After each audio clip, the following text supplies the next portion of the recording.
Di dalam Alkitab kita menemukan ada banyak nama atau sebutan atau gelar yang dikenakan atau diberikan kepada Yesus.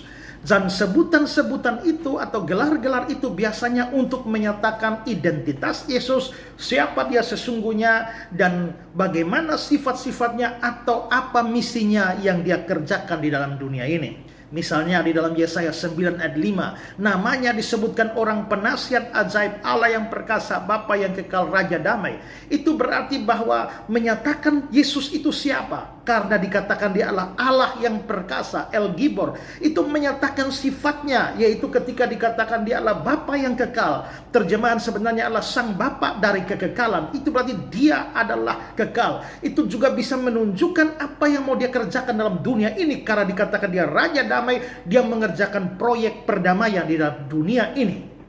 Atau kita bisa lihat gelar lain, yaitu Alfa dan Omega. Alfa itu adalah huruf pertama abjad Yunani, Omega adalah huruf terakhir. Sehingga ketika dia berkata akulah Alfa dan Omega, yang awal yang akhir, artinya bahwa dialah yang mengawali semuanya dan dia juga yang akan mengakhiri semuanya. Alam ini dimulai oleh dia dan akan diakhiri oleh dia. Itu menunjukkan kekuasaannya dan juga kekekalannya. Nah, di dalam cerita Alkitab ada kisah Natal di mana malaikat menemui Yusuf, dan dalam perkataan malaikat kepada Yusuf dikatakan begini dalam Matius 1 ayat 23. Sesungguhnya anak darah itu akan mengandung dan akan melahirkan seorang anak laki-laki, dan mereka akan menamakan dia Immanuel, yang berarti Allah menyertai kita.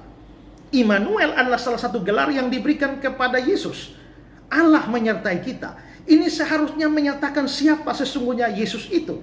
Jikalau Yesus itu hanya malaikat seperti kata orang saksi Yehova, bagaimana bisa dikatakan Allah menyertai kita? Mestinya malaikat menyertai kita.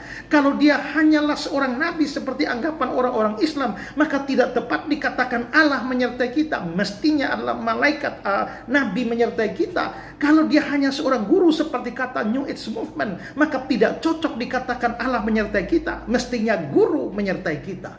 Tetapi di situ dikatakan Allah menyertai kita, itu berarti bahwa dia memang adalah Allah sendiri.